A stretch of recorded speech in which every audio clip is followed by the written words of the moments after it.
कितना स्वार्थी है कलयुग का व्यक्ति। सोचता है कि 6 दिन मैंने कितने बुरे काम करे ये कोई ना देखे, ये हनुमान जी ना देखें, लेकिन 1 दिन मैंने नहीं खाया इसे हनुमान जी जरूर देख ले। अरे वाह, 6 दिन हनुमान जी आंख फोड़ लें अपनी, और 1 दिन तेरे ऊपर पूरे सहस्त्रों नेत्र लगा दें कि वाह आज तो ये खा नहीं रहा, आज तो ये पी नहीं रहा, आज तो ये भजन कर रहा है, सिंदूर चढ़ा रहा है, सिंदूर बेसन के लड्डू चढ़ा रहा है 11 रुपए के, हैं? पापी कहीं का। ना रे ना, हनुमान जी ऑल वीक देखेंगे तुझे। 6 दिन क्या किया ये भी देखेंगे, 1 दिन क्या किया ये भी देखेंगे। तो 6 दिन का भी रिजल्ट है, 1 दिन का भी रिजल्ट है। अगर बुरे काम से लीव करना है तो टोटल करो, नहीं करना है तो wait and watch, god will see you in ICU room. Radhe Radhe बोलना पड़े।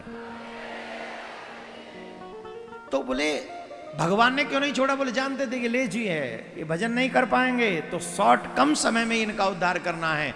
इसके लिए भगवान ने कृपा करके हम सभी मनुष्यों के ऊपर ये कृपा की देवी, इसलिए कलयुग का उन्होंने वध नहीं किया, कलयुग को रहने दिया। बोले महाराज अब कृपा करके, नारद जी ने कहा, तो सनकादिक ऋषियों ने कहा उन्हें श्रीमद् भागवत कथा सुनाओ। तो बोले महाराज आप ही कृपा करके सुनवाओ। तो श्रीमद् भागवत कथा सनक सनंदन सनातन सनत कुमार ने सुनाई। किनको सुनाई? ज्ञान वैरागी को। कहाँ सुनाई? कनखल हरिद्वार में। और उस कथा को सुनकर उनका कल्याण हो गया, ज्ञान वैरागी को मुक्ति प्राप्त हो गई। और जितने भी लोग वहां आए थे कथा सुनने, हर्षित हो गए, आनंद प्रफुल्लित हो गए। आप सब जो आस्था पे अभी हमको सुन रहे हैं, जब आस्था पे कथा पूरी हो जाए तो YouTube पे आए हमारे चैनल पे, उस समय इस कथा को सुने। और अभी इसमें हम थोड़ा सा प्रसंग धुंधकारी का जरूर कहेंगे, क्योंकि आजकल धुंधकारियों का प्रभाव बहुत बढ़ रहा है। आत्मदेव के 2 पुत्र हैं, एक का नाम है गौकर्ण और एक का नाम है धुंधकारी। क्या नाम है? जोर से बोलिए। आत्मदेव के 2 पुत्र, एक गौकर्ण एक धुंधकारी। गौकर्ण किसे कहते हैं? जो वेद पाठ करता है, जो माता पिता की आज्ञा का पालन करता है, जो अपने ग्रंथों के बताए हुए मार्ग पर चलता है। और धुंधकारी कौन है? ठीक इसके अपोजिट, ड्रिंक करता है, जुआ खेलता है, माता पिता की कतई नहीं सुनता है, बिल्कुल नहीं सुनता है, और अपने संग के लोगों के साथ द्वंद्व करता है। क्या करता है? द्वंद्व, मतलब लड़ता ही रहता है, क्लेश युक्त रहता है। अरे जब ये छोटा था ना, बहुत छोटा, उसी समय इसने अपने संग के एक व्यक्ति का कंठ दबा दिया, वो कुएं में फेंक दिया। और जब उसका कंठ दबाकर कुएं में फेंक दिया तो आत्मदेव रोने लगे।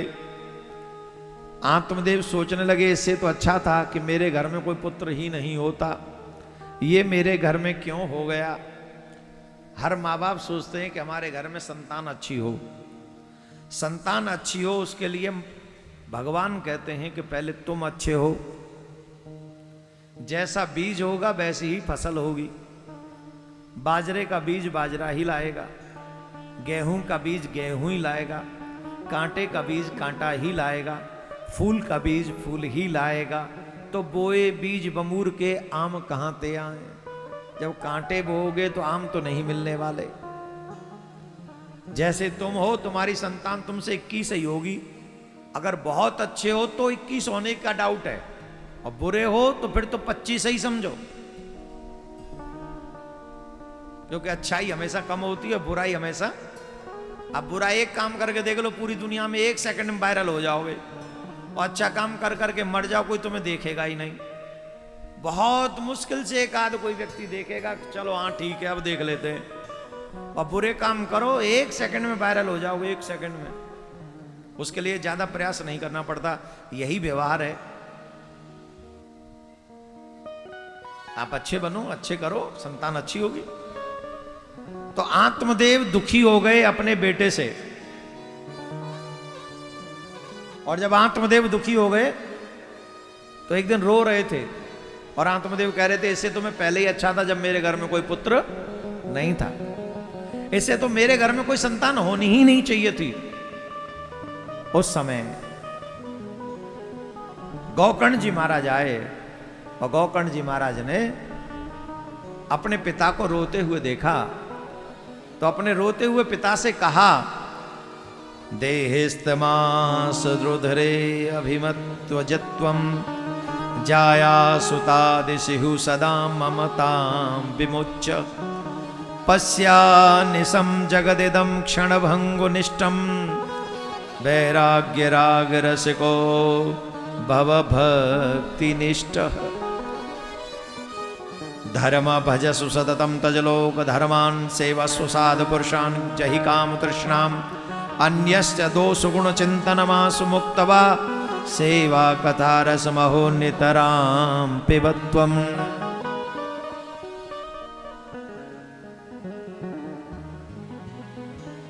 नितरां पिबत्वम्। पिताजी किस शरीर पर अभिमान करते हो? हाड़ मांस के पुतले पर? चलो कृपा करके बताओ, कृपा करके बताओ, शरीर ज्यादा प्रिय है कि धन? जल्दी बोलो, जोर से बोलो, शरीर ज्यादा प्रिय है कि धन? ऐसे नहीं, शरीर ज्यादा इंपॉर्टेंट है कि धन? जोर से बोलो, शरीर ज्यादा इंपॉर्टेंट है ना? तो शरीर ज्यादा इंपॉर्टेंट है कि सोल, आत्मा? यहां शरीर में कोई रोग लग जाए और बढ़ने लगे, डॉक्टर का एक काटना पड़ेगा, नहीं तो ठीक नहीं होगी। क्या कहोगे? काट दो पर मुझे बचा लो। अरे ये कंधा तक आ गया, बोले यहीं से काटो पर मुझे बचा लो। अरे ये पेट भी थोड़ी आंत निकालनी पड़ेगी, निकाल लो पर मुझे बचा लो। पैर भी काटना पड़ेगा, नीचे तक चला गया, बोले इसे भी काट दो पर मुझे बचा लो। अबे एक हाथ नहीं रहा, एक पाम नहीं रहा, आत्मा भी नहीं, आंत भी नहीं रही, तो क्या करेगा जिंदा रह के जोकर बन के? नहीं नहीं, कुछ भी करो पर मुझे बचा लो। मुझे किसको बचा लो? बोले मेरी आत्मा ही कह रही है भीतर से, इस शरीर को रहने दो, क्योंकि ये शरीर का साधन रहेगा तो भजन कर पाएंगे, तो कथा सुन पाएंगे, तो तीर्थ कर पाएंगे, तो प्रदक्षिणा कर पाएंगे, तो कुछ लाभ होगा। इसलिए कृपा करो, राधे राधे बोलना पड़ेगा, जोर से बोलना पड़ेगा, ठीक है? पिताजी अच्छा ये शरीर बहुत प्रिय है ना? जितने भी यहां लोग बैठे ईमानदारी से बताओ कितना सुंदर है तुम्हारा शरीर। सुबह सुबह तुम्हारी आंखों से क्या निकलता है? नाक से क्या निकलता है? मुंह से क्या निकलता है? अगर यहां से थोड़ा चीरा लगा दिया जाए पेट में, थोड़ा सा, क्या निकलेगा यहां से? सिवाय गंदगी के है क्या तुम्हारा शरीर? ऊपर से छील दो तो मांस दिखेगा, थोड़ा और छील दो तो रक्त भी निकलेगा, थोड़ा और काट दो तो हड्डी दिखेगी। ऊपर का पाउडर अच्छा है बस, ये जो पेंट लगाया ना भगवान ने, ये थोड़ा ठीक ठाक है, इसके अलावा तो टोटल गंदगी है, इसके अलावा कुछ नहीं है। इस संसार में कोई भी डस्टबिन जितना गंदा नहीं है जितना गंदा हमारा शरीर है। दुनिया के हर गंदे से गंदे डस्टबिन से ज्यादा गंदा हमारा शरीर है। कान से क्या निकलता है, आंख से क्या निकलता है, नाक से क्या निकलता है, मुंह से क्या निकलता है, शरीर में पेट में क्या भरा पड़ा है, इससे बड़ी गंदगी कहीं मिलेगी? लेकिन ये सिर्फ शुद्ध और अच्छा तब है जब ये भगवान का हो जाता है। जिब्या भगवान के नाम गाए, नेत्र भगवान का दर्शन करें, श्रवण भगवान की कथा सुने, और ये हाथ अपने गुरु गोविंद की सेवा में समर्पित हो जाए, तब ये पूरा अशुद्ध शरीर भी शुद्ध हो जाता है। ऐसा हम नहीं कह रहे, ये कह रहे हैं धर्म भजस्व सततम तज लोक धर्मान। संसार के धर्म का त्याग करो, निष्काम भक्ति करो। फिर क्या करें? बोले साधु पुरुषों की सेवा करो, काम तृष्णा का त्याग करो, किसी के दोष गुण के इस बारे में मत सोचो, सिर्फ कथा अपने कानों से सुनो और भगवान की भक्ति करो, कल्याण हो जाएगा। भगवान ने बड़ी कृपा करी, आत्मदेव जैसे को गोकर्ण जैसा पुत्र दिया और अपने बेटे की बात मानकर आत्मदेव भगवान के भजन में लग गए। भैया हम तो कह रहे अपना बेटा ही मान लो, पर इस बात को मान लो, बिन भजन किए बंदे कल्याण नहीं होगा। बिन भजन किए बंदे कल्याण नहीं होगा। बिना भजन के कल्याण हो ही नहीं सकता, भजन से ही कल्याण होगा। तो इन सब विषयों पे ध्यान दिया, गोकर्ण जी की बात मानी, आत्मदेव का कल्याण हुआ। धुंधकारी की मां धुंधली ने प्राण त्याग दिए। धुंधकारी को भी बुरी स्त्रियों ने, वेश्यावृत्ति करने वाली स्त्रियों ने, जो 4-5 उसने घर में रखी थी, चारपाई से बांधकर उस धुंधकारी को मार दिया। और वो धुंधकारी मर के बन गया प्रेत। क्या बन गया? जोर से बोलो, जोर से बोलो। तुम क्या बनोगे? नहीं सुधरे तो प्रेत ही बनोगे।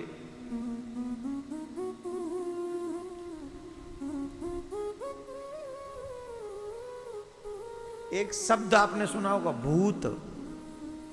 ये कौन है? बोले भूतपूर्व फलाने, भूतपूर्व ढिमके, भूतपूर्व। ये सुना है? जिनका पास्ट खराब हो जाता है वो भूत बन जाते हैं, और जिनका पास्ट अच्छा होता है वो कभी भूत नहीं बनते हैं। और मैं प्रार्थना करता हूं प्रत्येक सनातनी के लिए, किसी का भविष्य, किसी का वर्तमान खराब ना हो, जिसके कारण उन्हें भूत न बनना पड़े। वो भूत न बने, वो भक्त ही बने रह जाएं, वो ठाकुर जी के भक्त बने।